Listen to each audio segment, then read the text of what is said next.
ಫಸ್ಟೇ ದಾರಿ ಆದರೂ ನೋಡಿ ಬರಬೇಕಾಗಿತ್ತು. ನಂದು ಸುಮ್ಮನೆ ಸೈಕಳು ಹೋಗುತ್ತೆ ನಡಿ ಅಂದಿದ್ದಕ್ಕೆ ಏನೋ ಹೇಳ್ತಿದ್ದಾರೆ ಬಿಡು ನಂಬಿಕೆ ಮೇಲೆ ಅಂದ್ಬಿಟ್ಟು ಬಂದರೆ ನೋಡಿ ಈ ಥರ ಆಗ್ಬಿಡೈತೆ. ಅವಾಗ ತೋಟದ ಓನರ್ಗೆ ಹೇಳಿದ್ರೆ ಟ್ಯಾಕ್ಟ್ರ್ ಕಳಿಸ್ತೀನಿ ಹೋಗು, ನಿನ್ಗೇನು ತಲೆನೋವು ಇಲ್ಲ ಅಂತಾನೆ. ನೋಡಿದ್ರೆ ಇವಾಗ ಈ ಲೋಡ್ ಗಾಡಿನೇ ಈ ಥರ ಆಗ್ಬಿಡೈತೆ. ಖಾಲಿ ಗಾಡಿ ಮತ್ತೆ ಈಗ ಯಾವ ಥರ ಹೋಗುತ್ತೆ ಇವರು. ಹೇಗೆ ಅನ್ಲೋಡ್ ಮಾಡ್ಕೋತೀನಿ ಬೆಳಗ್ಗೆನೇ ಬಂದು ಅಂದ್ಬಿಟ್ಟು ಇಲ್ಲೇ ಮಲ್ಕೊಳ್ರಿ ತೊಂದರೆ ಏನಿಲ್ಲ ಅಂದ್ಬಿಟ್ಟು ಹೇಳಿ ಹೋದರು. ನೋಡಿ ಗಾಡಿಗಳು ಬರಲ್ಲ ಅಂದ್ಬಿಟ್ಟು ಒಂದು ಮಂಚ ಹಾಕಿ ಕೊಟ್ಟಿದ್ದಾರೆ. ಬೊಮ್ಮೈದ ಹೊಗೆ ಬೇರೆ ಆಗ್ತಾ ಇದ್ದಾನೆ ಇಲ್ಲಿ. ಸೊಳ್ಳೆ ಬೇರೆ ಇತ್ತು, ಅದಕ್ಕೆ ಹೊರಗಡೆ ಕುತ್ಕೊಳ್ಳೋಣ ಸ್ವಲ್ಪ ಹೊತ್ತು ಅಂದ್ಬಿಟ್ಟು ಬೆಂಕಿ ಹಾಕಿ ಕುತ್ಕೊಂಡಿದ್ದೀವಿ ಗುರು.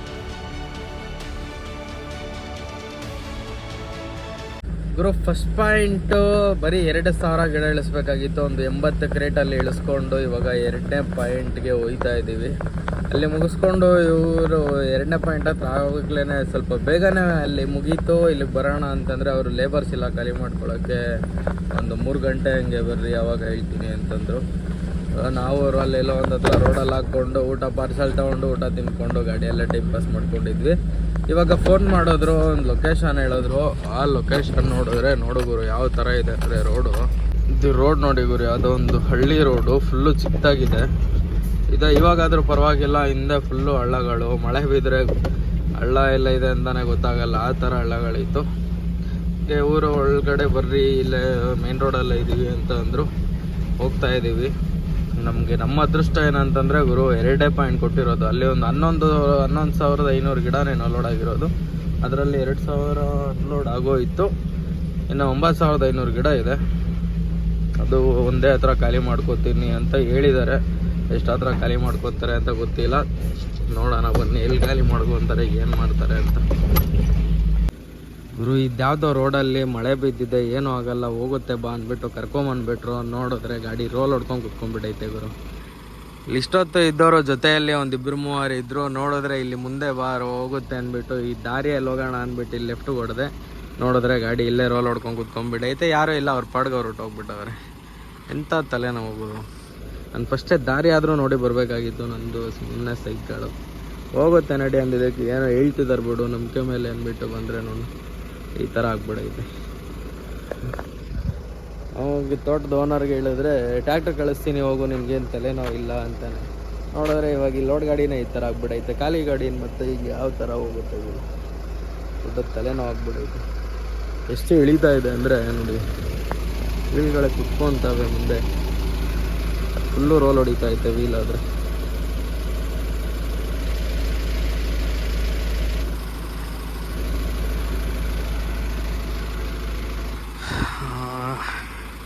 ಇಲ್ಲಿಂದ ಹೊರಗಡೆ ತಗೊಂಡ್ರೆ ಸಾಕು ಅನ್ನಿಸ್ತೈತೆ ಇವಾಗ. ಊಟ ನೋಡ್ಕೊಂಡು ಹೋಗೋಣ.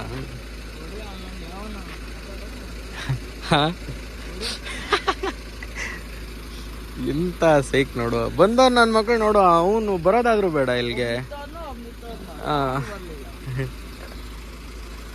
ಇಬ್ಬರು ಬಂದ್ರು ಗುರು. ಬೈ ಕಡೆ ಹೊಟ್ಟೋದ, ಇನ್ನೊಬ್ಬ ಈ ಕಡೆ ಹೊಟ್ಟೋದ. ಹಿಂಗೆ ಬಾ ಅಂದ್ಬಿಟ್ಟು ಮತ್ತು ನಾವಿಲ್ಲಿ ಸೆಂಟ್ರಲ್ ಸಿಗಾಕೊಂಡು ಇಲ್ಲೇ ಇದ್ದೋಗ್ಬಿಟ್ಟಿದ್ವಿ. ಅವನಿಗೆ ಫೋನ್ ಹಾಕಿದ್ರೆ ರೆಸ್ಪಾನ್ಸೇ ಮಾಡ್ತಿಲ್ಲ. ಇನ್ನು ತಗೊಂಡ್ರೆ ಸಾಕು. ಇಲ್ಲಿ ಲೋಡ್ ಗಾಡಿ ಆದರೂ ಹಂಗೋ ಹಿಂಗೋ ಬಂದ್ಬಿಟ್ಟ. ನಮ್ಮದು ಖಾಲಿ ಗಾಡಿ ಮಾದರಿ ಇರುತ್ತೆ ಗುರು. 1 ಟನ್ 2 ಟನ್ ಇದ್ರೂ ಮಾಲ್ ಹೆಚ್ಚು ನಮ್ಮ ಗಾಡಿಯಲ್ಲಿ. ಆ ಥರ ಇರುತ್ತೆ ಬಳೆ ಗಿಡ. ಈ ರೋಡಲ್ಲಿ ಬಂದಿರೋದೇ ಹೆಚ್ಚು. ಇವಾಗ ಹೋಗ್ಬೇಕಾದ್ರೆ ಖಾಲಿ ಗಾಡಿ ಎಷ್ಟು ಹತ್ರ ರೋಲ್ ಹೊಡಿಯುತ್ತೆ ಗೊತ್ತಿಲ್ಲ. ಲೋಡ್ ಗಾಡಿ ಏನೋ ಬಂದ್ಬಿಡ್ತು, ಆದರೂ ರೋಲ್ ಹಾಕ್ಕೊಂಡೇ ಬಂತು ಅಲ್ಲಲ್ಲಿ. ಅಯ್ಯೋ ಗುರು, ಕಲ್ಗಳು ಹಾಕಿದ್ವಿ, ಎದ್ದೊಳಿಲ್ಲ. ಈಗ ಸೌದೆಗಳು ಅಂದ್ರೆ ಹೊಂಡಾಗ್ತಾ ಇದ್ದೀವಿ. ಸಾಕ ಈ ಕಡೆ ಇದಕ್ಕೆ ಉದ್ದ ಹಾಂ ದವಾಯಿಸ್ಲಾತೆ.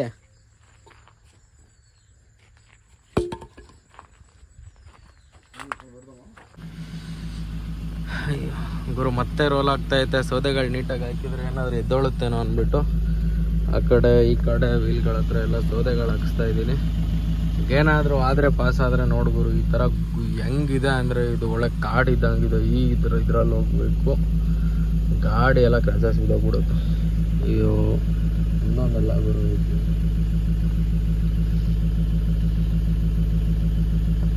ಗುರು ನಾವು ಪ್ರಯತ್ನ ಪಟ್ಟಿದ್ದಂತೂ ಆಯಿತು. ಕಟ್ಟಿಗೆಗಳಾಕಿ ಕಲ್ಲುಗಳಾಕಿ ಸುಮ್ಮನೆ ಟೈರ್ಗಳು ರೋಲ್ ಹೊಡಿತಾ ಇತ್ತು. ಅದಕ್ಕೋಸ್ಕರ ಅಣ್ಣ ಆಗಲ್ಲ ಟ್ಯಾಕ್ಟರ್ನೇ ಕರೆಸ್ಬಿಡಿ ಅಂದ್ಬಿಟ್ಟು ಕೂತ್ಕೊಂಡ್ಬಿಟ್ಟಿದ್ದೀವಿ ಸುಮ್ಮನೆ. ಇನ್ನೇನು ಮಾಡೋಣ ಗುರು. ಗಾಡಿ ಯಾವ ಥರ ಇದ್ದಿದ್ದು ಯಾವ ಥರ ಆಗಿದೆ ಅಂದರೆ ಯಪ್ಪ, ಏನೆಲ್ಲ ಕೆಳಗಡೆ ರೆಡ್ ಆಗಿಬಿಡೈತೆ ಮಣ್ಣು. ಮೈದ ಬೇಜಾರಲ್ಲಿ ಕೂತ್ಕೊಂಡ್ಬಿಟ್ಟವನೆ. ಫುಲ್ಲು ಕಷ್ಟಪಟ್ಟು ಕಟ್ಟಿಗೆಗಳು ಕಲ್ಗಳೆಲ್ಲ ಹಾಕ್ದ ಪಾಪ. ಅಯ್ಯೋ, ಬೇಗ ಇವರು ಬೆಳಗ್ಗೆ ಬಂದರು ಹೇಳಿದ್ರೆ ಏನೋ ಒಂದು ಮಾಡ್ಬೋದಾಗಿತ್ತು ಗುರು. ಆಗ್ಲಲ್ಲಿ ಇವಾಗ ಟೈಮು 6 ಗಂಟೆ ಆಗ್ತಾ ಬಂದೈತೆ. ಇವಾಗ ಅಲ್ಲಿಗೆ ಹೋಗೋ ಅಷ್ಟಲ್ಲಿ ಕತ್ಲಾಗ್ಬಿಟ್ರೆ ಮತ್ತೆ ಬೆಳಗ್ಗೆಗೆ ಅನ್ಲೋಡ್ ಮಾಡ್ತೀವಿ, ಬೆಳಗ್ಗೆಗೆ ಹೋಗಿವ್ರಂತ ಬಿಟ್ರಿ ಅಂದ್ಬಿಟ್ಟು ಅದೊಂದು ಕತೆ ಮಾಡಾಕ್ತಾರೆ. ಏನು ಮಾಡೋದು ಏನೋ ಇವಾಗ.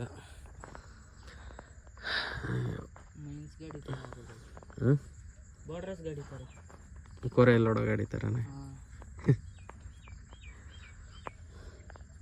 ನೋಡೋಣ. ಟ್ರ್ಯಾಕ್ಟರ್ ಕರ್ಕೊಬರ್ತಿದ್ದೀನಿ ಅಂತ ಹೋಗಿದ್ದಾರೆ ಅಣ್ಣ. ಬಂದಮೇಲೆ ಹಗ್ಗ ಈಗ ಹಾಕಿ ಇಳಿದು ಈ ಗುಹೆ ಪೊದೆಗಳಲ್ಲೆಲ್ಲ ಹೋಗಿ ಅನ್ಲೋಡ್ ಮಾಡಿಕೊಂಡು ಬರೋಣ.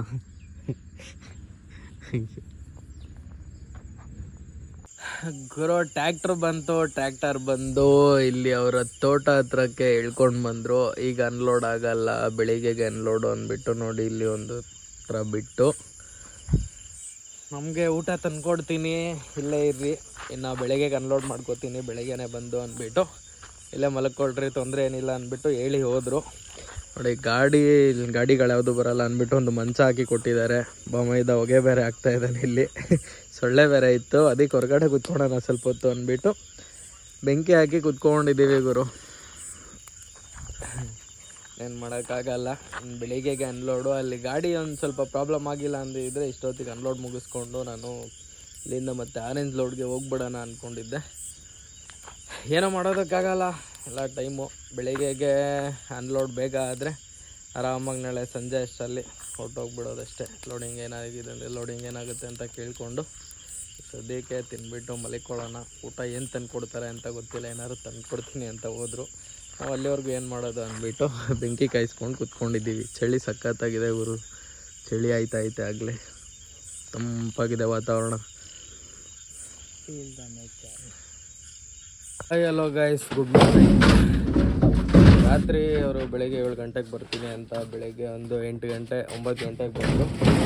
ಒಂದು 2 ಅವರ್ಸಲ್ಲಿ ಖಾಲಿ ಮಾಡಿ ಕೊಟ್ಬಿಟ್ರು. ನೋಡ್ಬೋದು ಎಂಥ ಕಡೆ ನಿಲ್ಲಿಸಿದ್ರು ಅಂತ.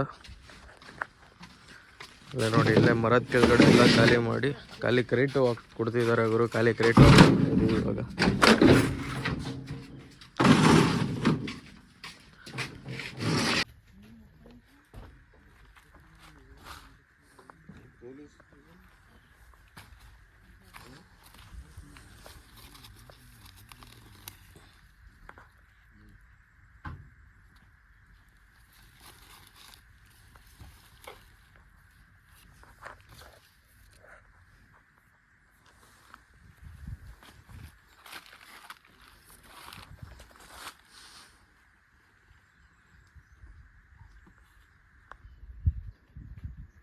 ಅನ್ಲೋಡಿಂಗ್ ಕತೆ ಎಲ್ಲ ಮುಗೀತು, ಎಲ್ಲ ಮುಗಿಸ್ಕೊಂಡು ಇವಾಗ ಇಲ್ಲಿಂದ ಗಾಡಿ ತಗೊಳ್ಳೋದು ಹೆಂಗೆ ಅನ್ನೋದೇ ದೊಡ್ಡ ಕತೆ ಆಗ್ಬಿಟ್ಟಿದೆ ನಮಗೆ. ಇಲ್ಲಿಂದ ನೋಡಿ ಚಿಕ್ಕ ದಾರಿಯಲ್ಲಿ ಮುಂದೆ ಹೋಗಿ ಊಟ ನೋಡ್ಕೊಳ್ಳೋಕೆ ಸ್ವಲ್ಪ ಜಾಗ ಇದೆ ಅಂತ ಹೇಳಿದ್ರು. ನಾವು ನೋಡ್ಕೊಂಬಂದ್ವಿ, ಬಟ್ ಗಾಡಿ ಅಲ್ಲಿ ಸ್ವಲ್ಪ ನೀರೆಲ್ಲ ನಿಂತಿದ್ದಾವೆ ಗುರು. ಅಲ್ಲೇನಾದರೂ ಮತ್ತೆ ರೋಲ್ ಹೊಡೋದ್ರೆ ಹಿಂಗೆ ಅಂದ್ಬಿಟ್ಟು ಯೋಚನೆ ಮಾಡ್ತಾಯಿದ್ದೀವಿ. ಅಮ್ಮ ಪಾಪ ಫುಲ್ಲು ಹಾರ್ಡ್ ವರ್ಕು, ಕಷ್ಟಪಟ್ಟು ಹೆಂಗೋ ಅನ್ಲೋಡ್ ಮಾಡ್ಸಾಕ್ದ. ಇಲ್ಲಿಂದ ಹೋಗಿ ಪಾಸ್ ಆದರೆ ಸಾಕು ಗುರು. ನೋಡೋಣ ಮತ್ತೆ ಮುಂದೆ ಏನೇನಾಗುತ್ತೆ ಕತೆ ಅಂತ ನಾನು ಹೇಳ್ತಾ ಇದ್ದೀನಿ. ಸ್ವಲ್ಪ ರೋಲ್ ಆದ್ರೂ ನಾನು ಬರಲ್ಲ, ಟ್ರ್ಯಾಕ್ಟರ್ ಕರೆಸ್ರಿ ಅಂತ ಹೇಳ್ತಾ ಇದ್ದೀನಿ. ಏನೇನು ಹೇಳ್ತಾರೋ ಇನ್ನು.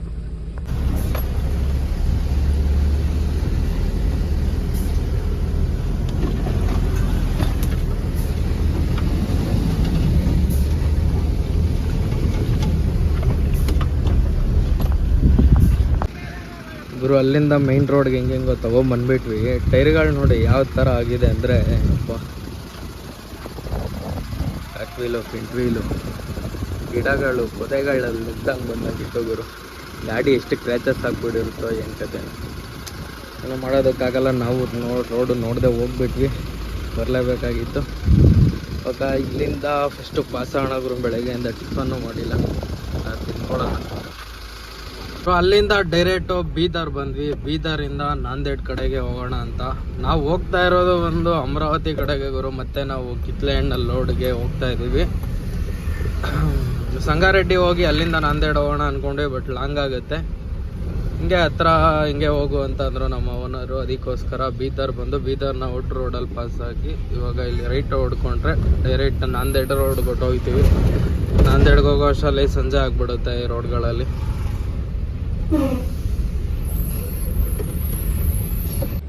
ನಾಂದೇಡ್ ಎಲ್ಲ ಪಾಸಾಗಿ ಇವಾಗ ಮುಂದೆ ಬಂದು ಸೈಡ್ಗೆ ಹಾಕಿದ್ದೀವಿ. ಏನಕ್ಕಪ್ಪ ಅಂತಂದರೆ ತುಂಬ ಹಸುವಾಗ್ತಾ ಇತ್ತು. ಅದಕ್ಕೆ ಊಟ ಏನಾದರೂ ಮಾಡ್ಕೊಳ್ಳೋಣ ಅಂದ್ಬಿಟ್ಟು ರೈಸ್ ಮಾಡಿಕೊಂಡು ನಮ್ಮ ಶಂಕರ ಬರ್ತಿದ್ದ ವೈಟ್ ಕಿಂಗ್ಗೆ ನಾವು ಪರ್ಮನೆಂಟಾಗಿ ಹಿಂದಿನ ಗುಜರಾತ್ ಲಾಗಲ್ಲೆಲ್ಲ ನೋಡಿರ್ತೀರ, ಪುಳಿಯೋಗರೆ ಮಿಕ್ಸ್ ಇಟ್ಟಿದ್ದಾಗರು ಪುಳಿಯೋಗರೆ ಗೊಜ್ಜು ಅದನ್ನೇ ಹಾಕ್ಕೊಂಡು ತಿನ್ಕೊಳ್ಳೋಣ ಅಂದ್ಬಿಟ್ಟು ಇವಾಗ ರೈಸ್ ಮಾಡಿಕೊಂಡು ತಿನ್ಕೊತಾ ಇದ್ದೀವಿ. ಇಲ್ಲೇ ಗಾಡಿ ಒಂದು ಹತ್ರ ಸೈಡ್ಗೆ ಹಾಕಿ ಇದ್ಯಾವುದೋ ಬಸ್ ಸ್ಟಾಪ್ ಎಲ್ಲ ಹಾಕ್ಕೊಂಡು ತಿನ್ಕೋತಾ ಇದ್ದೀವಿ.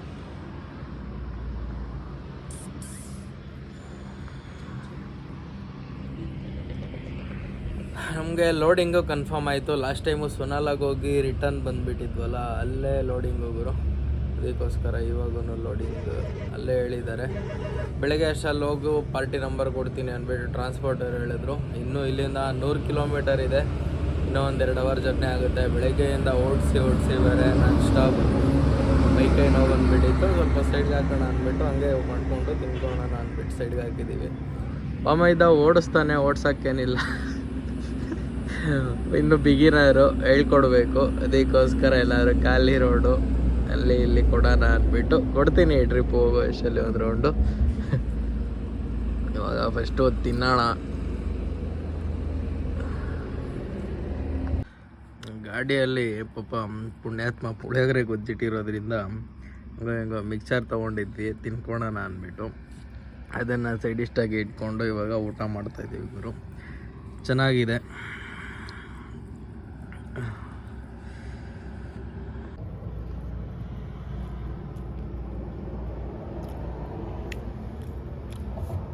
ಅದಕ್ಕೆ ಈ ಥರ ಮಾಡಿ ಇವತ್ತು ತರಕಾರಿನೂ ತೊಗೊಂಡಿರಲಿಲ್ಲ, ಏನೂ ಇಲ್ಲ. ಇವತ್ತು ಇದೆ ನಮಗೆ ಏನಾಗಿತ್ತು ಪುಳಿಯೋಗರೆ ಟೈಮ್ಗೆ. ಬೆಳಗ್ಗೆ ಎಲ್ಲರೂ ತರಕಾರಿ ತೊಗೊಬೇಕು ಅಷ್ಟೇ. ಇದ್ದಿದ್ದು ಪುಳಿಯೋಗರೆ ಎಲ್ಲ ತಿಂದಾಗ್ತಾ ಇದ್ದೀವಿ ಹಾಕ್ಕೊಂಡು.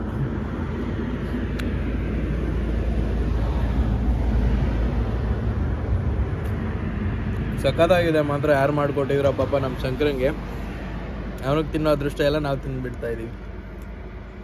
ನಾವು ಎಲ್ಲಾದರೂ ಹೋಟೆಲ್ಗೆ ಎಲ್ಲಾದರೂ ಡಾಬಾಗೆ ಎಲ್ಲಾದರೂ ಹಾಕೋಣ ಅಂದ್ಕೊಂಡಿದ್ವಿ. ತರಕಾರಿ ಬೇರೆ ಒಂದು ಹತ್ರ ಸಿಕ್ತು. ಬೇಡ ಬಿಡು ಮುಂದೆ ಎಲ್ಲಾರು ತೊಗೊಳೋಣ ಅನ್ಕೊಂಡು ಬಂದ್ಬಿಟ್ಟು ಮತ್ತೆ ಮುಂದೆ ಸಿಗಲೇ ಇಲ್ಲ. ಆ ಥರ ಆಗ್ಬಿಡ್ತು.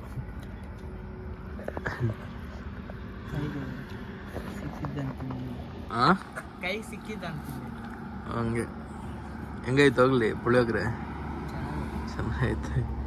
ಶಂಕರಂಗೆ ಫೋನ್ ಹಾಕಿ ಥ್ಯಾಂಕ್ ಯು ಶಂಕರ ಅಂತ ಹೇಳ್ಬಿಡು.